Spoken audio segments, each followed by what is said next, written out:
Hello, welcome to the IWB version 3, ready for Blender 3, because when I opened the last IWB version 2.4 I believe in Blender 3, it did not look great.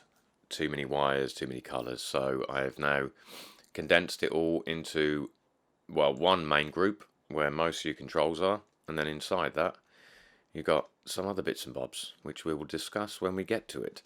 But no, not that. Yeah, so now everything's in one group, pretty much. You can do everything you need to do from here. And since this is a very new look to the IWB, I might as well talk about the trees again as part of the ITB. Which, if you already own the ITB and have done, then you can probably skip all this. But I'll get to these. I'm just going to discuss a couple of things about the trees and stuff first. Alright, cool.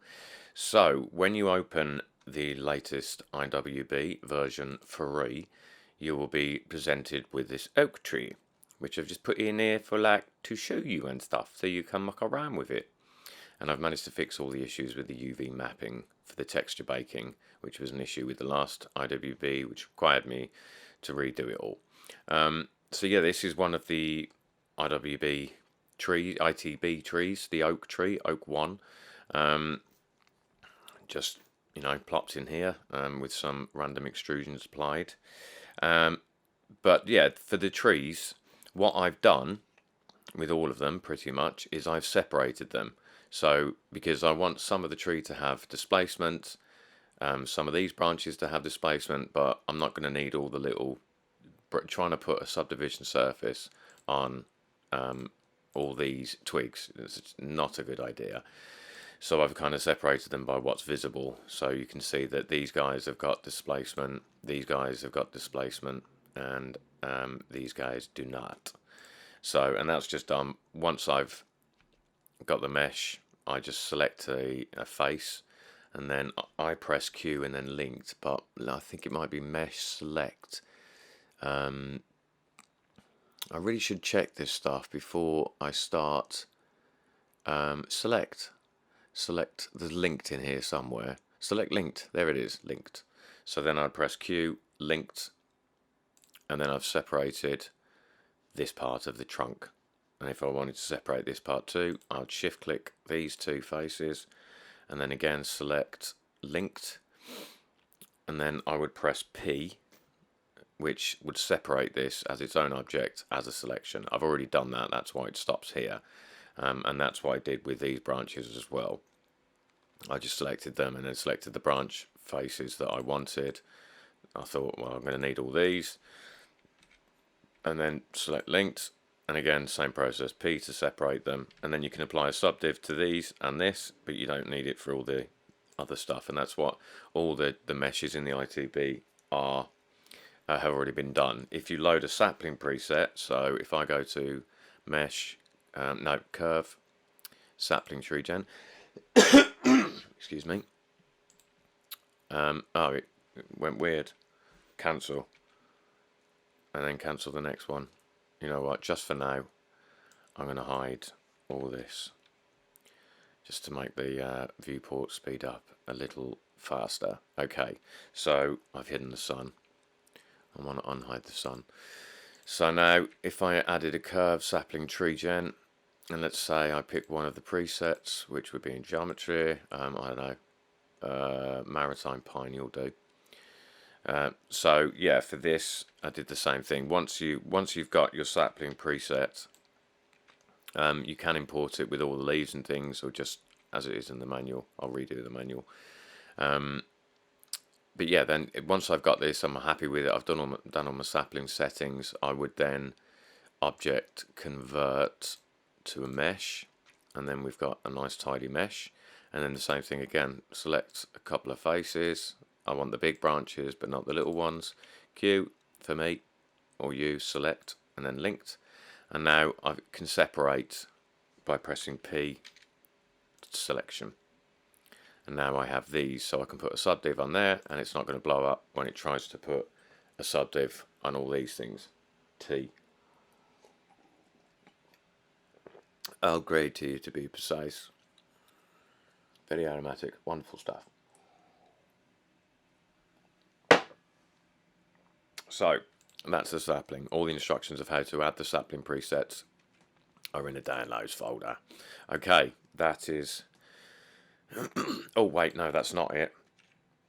If you've done this and you've made a new sapling preset, you've edited some of the settings, and then you've turned this into a mesh, the best way I can think to do this, and that's what's been done with all the presets, is to, when it comes to unwrapping, is I would cylinder projection. And I'm just going to go to my UV editor. It looks weird, and it is weird, but then the likelihood is you're going to have to scale it down some more, and then what I found myself doing is scaling it on the X to just stretch it out a bit. There you go, now it's kind of representative of what's here. So if I linked the material to that, it should work alright. It's got no subdiv on, so let me just crack that on. It would probably require a tweak of the settings that I've made here, maybe moving this somewhere because it's quite funny. But yeah, so cylinder projection, once you've made your own sapling preset or edited the default, you need to convert it to a mesh. Cylinder projection. Did you delete, or are you just mucking me about? Okay, so right, let's do it. Let's talk about the new IWB. And first, first, one thing about the way this group works that's very important to know is there are things. Let me just get a bit more gumph in here, a bit more room. So let's have a look. Random extrusion shape filter, probably that one. Random extrusion shape ramp. No, let's look at. No, we'll do this. Okay, so anything that's got the word ramp next to it. So random extrusions shape ramp. This one has got position 1 and position 2, and they correlate with a color ramp. The reason there's no colors there is because for the shape ramps, anything that's shape is going to be black and white, and you don't need to change those two colors because this isn't for color, it's for displacement. So you don't need to change the black or the white. What you might want to change is the positions. So at the moment, this one's position 2 is at 1, position 1 is at 0, which is, I'm going to pause the render window for a second. Oh dear. So that's 0, that's 1. So position 1 is at 1, position 0 is at 0. Even though it's actually called position 1 and 2, better than 0 and 2, 0 and 1. So position 1 is the black, position 2 is the white. And when you get to a color ramp, let's go up here. So, yep, move that up. Bush. So here you've got color ramp, so color 1 and color 2. So we could make, stop doing that. Don't do that. That's not what I asked you to do. So let's just put that into there, or not. Let's put that into there. And that's a different color there. Let's put that into there. So now, if we copy these settings, 0.114, I don't need to type that. So in fact, let's get the position 2 position and the position 1 position. So that now is how this is set up. Position 1 and 2 are in the same position, position 1 and 2. So if this was a color ramp, that is exactly what it would look like. So when you're changing values on position 1 and 2, you are moving these two pips. This one being position 2, this one being position 1. So you might want to add more or remove a bit of this color and add more of the dark. In which case you just do that exact same thing here. You'd slide up the position 2 and slide up position 1. Alright? And that's probably all you need to know about shape and color ramps. But if we come across something else, I'll let you know. Okay, so now let's get into it.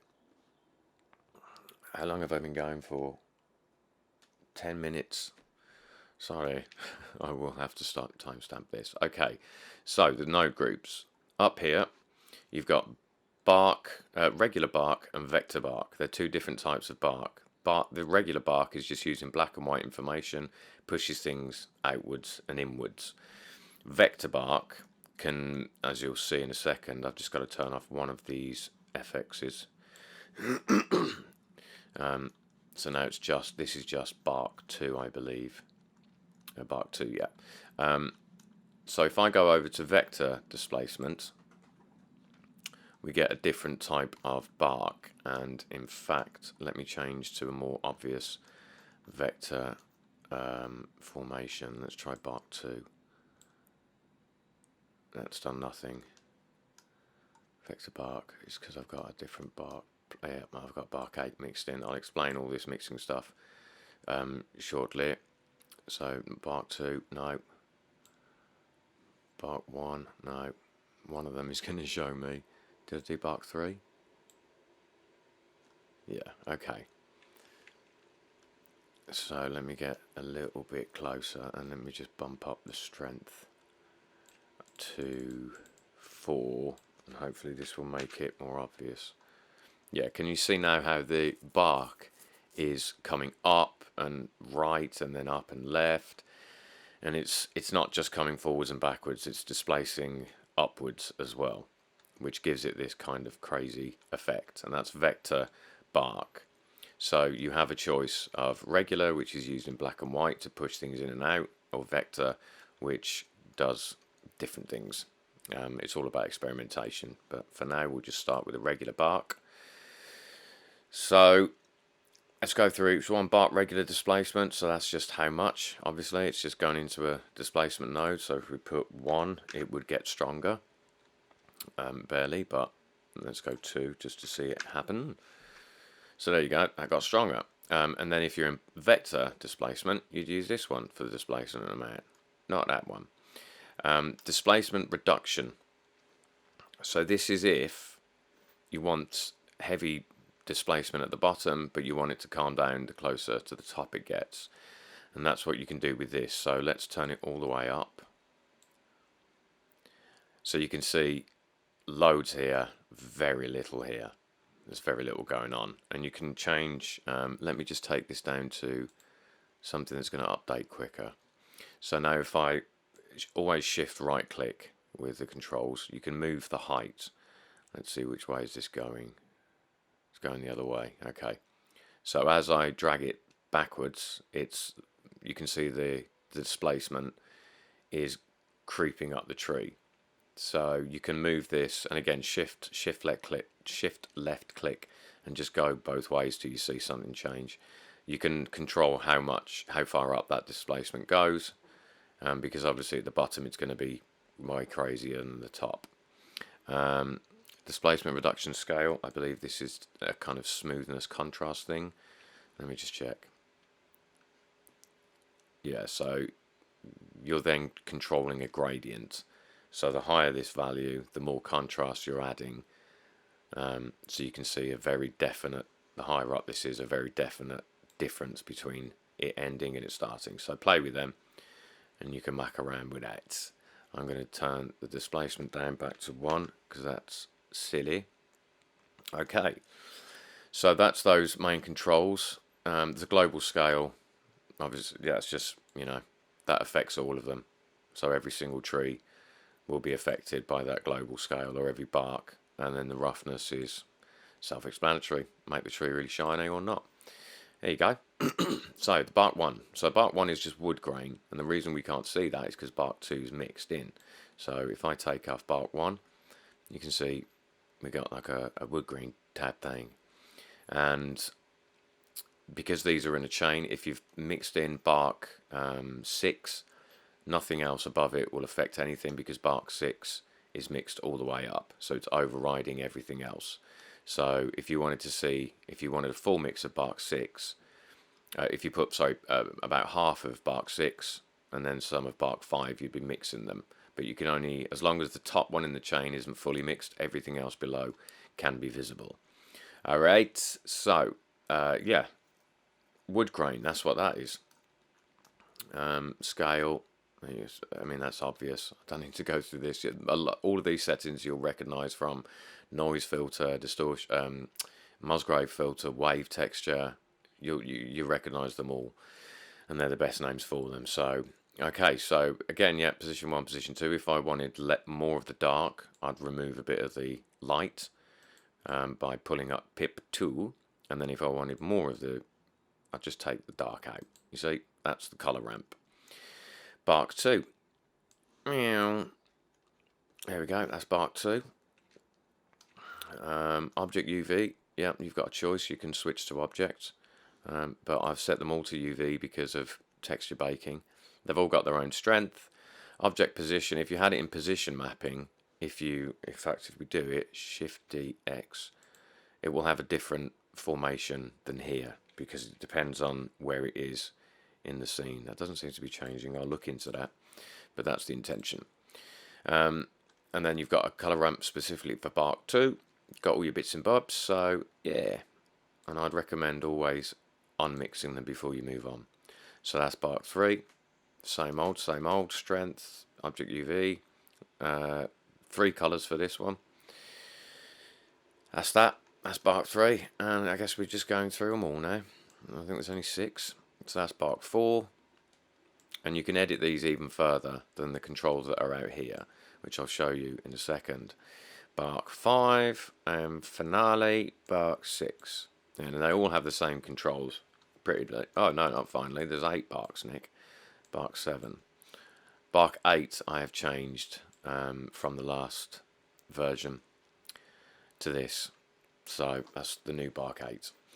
Okay, so yeah, if you wanted to mix them, I'd got Bark 8 mixed all the way in. That's not going to work. So if I have a bit of it, I can then add a bit of Bark 7. See, so you can make more barks by mixing them all in, but as long as the top in the chain isn't set to 1, you will see the rest. Okay, so that is regular bark, and the displacement effects realistically are only good for regular bark, which is why these are next in the list, because the vector barks are underneath, because you can get some unexpected results when you're playing with these in vector bark mode.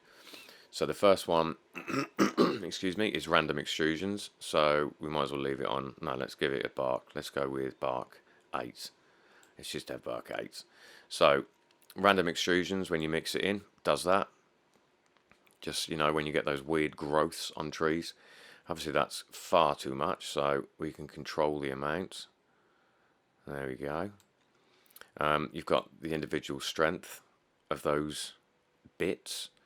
And you've got a shape ramp. So again, this is black and white. That's why the colours aren't there. At the moment, it's completely open. Position 2 is at 1. Position 1 is at 0. So if I bought more black, we'd probably start losing some of it. Yeah. So I'm just taking chunks out of it. And then if we bought more white in, those bits would get even stronger. And then, you can see it's filling more of the space. And again, shift click. Don't click and drag, shift click. So you've got a lot of control of how those random extrusions are being displayed. That is random extrusions. Oh yeah, of course, random extrusions filter. As you can see, it's a noise filter by the control, so let's just put a bit more of that in. And of all of them, you can do the same thing. So, shift, I'm going to shift click again. I'm going to lower the scale. You can see things moving around the tree. It's one of those, move it, and then see what it does. So taking detail off doesn't seem to do a great deal, but I would imagine adding roughness will do quite a lot. Yeah. So you see, you can play with these as well, and it'll tell you if it's got a filter. So that's random extrusions. Random chunks just kind of chunks the bark a bit, and then puts this colour over the wood grain underneath. Really. It's got its own strength again. It's set into UV. Yep, scale again. Always shift click. Move that about. You can edit how those cracked kind of bark areas are found or are displayed. Add a bit more strength. So yeah, that's random chunks. It's just taking chunks out of the bark and filling it with this colour over the wood grain. Ta-da! Vertical grooves. Fairly self-explanatory. It's got its strength, groove rotation. Would that always work? Not. Yeah, it does. Works perfectly well. and then UV object mapping. So it's got 2 shape filters. Play with them as much as you please. That is vertical grooves. So now we gotta head over to vector displacement mode by going there. And then, oh, hello, I'm just going to get back to vector displacement, or vector barks, and I'm going to lower the strength of bark 1 to in. Wait, it wasn't bark 1, was it? It was bark 3, 1. Okay, so let's turn off bark 3, and let's just go through the barks. So, bark 1, we might actually want a bit more strength than that. Okay, so yeah, you can see what I mean about the vector. It's all over the joint. It is all over the place. And all the barks in vector have the same color ramp. So what you change here will affect every single one of the barks in vector displacement mode. So yeah, all of these use these colors, and it's again the same color ramp. Jobby. And it's got a colour filter, which is clearly a Musgrave. Okay, so that's bark 1. Bark 2 is this gnarly looking thing. That's crazy. Again, you can see it's overlapping here. That's not possible with regular displacement. It will only go forwards and backwards, but here it's overlapping. So you can do some crazy barks with that one. So that's bark 2. And then bark 3. As I say, all the controls are the same in terms of what they do. Some of them, like this one, it's kind of a pine bark effect. It's an overlapping thing. It's got 2 different strengths, but as I keep saying, shift, left click, shuffle it about, shuffle a slider, see what happens. That's all the barks, really. And what we got here, colour effects. We'll get into them. We're not far off, I promise. What are we on? Blimey, 22 minutes, Nick. Okay, let's just quickly show you what's inside the group, and the texture baking will be a different guide. So when you select this group, if you press tab, you enter the group, and now you've got all this. So you've got all the barks, all their different settings. So at the moment, I believe, control tab to get out of the group. What bark are we in? Bark 8. Bark 8. So we're in bark 8. Let me remove the random extrusions for now. And then tab into the group, bark 8. So now I've got all these controls to even further manipulate the shape here. So you can change even more stuff by being in here and just changing different filters, just trying out different things. And every single bark has this within the group, even the vector barks. So control tab. If you've made a bark, you think, I like it, but I want to edit it a bit more, tab into the group and then pick your bark, edit away. Wooden planks mix. I'll do that as a separate one with the texture baking. But that is, in a nutshell, what's going on. Oh no, finish color effects. So yeah, sometimes this isn't going to be as abundantly clear depending on the bark, but you can see I've added this white stuff. If I had some filter too as well, yeah, it's dependent on the colors that you've already got. But you can mix in these 2 filters. You can add so filter 1 color, then you've got all its filter controls here, as you can see, so you can play with that. And filter 2, we can't really see it in this. Or can we? No, not really. It's the colors. Figure it out. And then moss, mix that in. It's going to pick a side to put. Well, no, actually, cover sporadic. Let's just check. I think the sun might be a bit too bright to show this well. Yeah, it's on 100.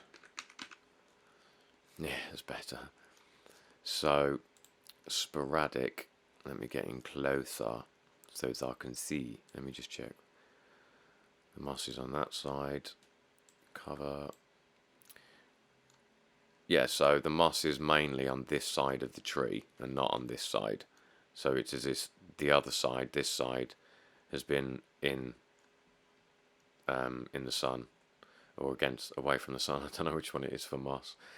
So it's only going to cover one side unless you go to sporadic moss, which it just puts moss all over the damn thing, everywhere. And then I just inverted the moss to pick which side the moss was going to be on. So now I've just swapped it, though you can't see it, to this side. Alright, that's cool. Nearly there. Bump.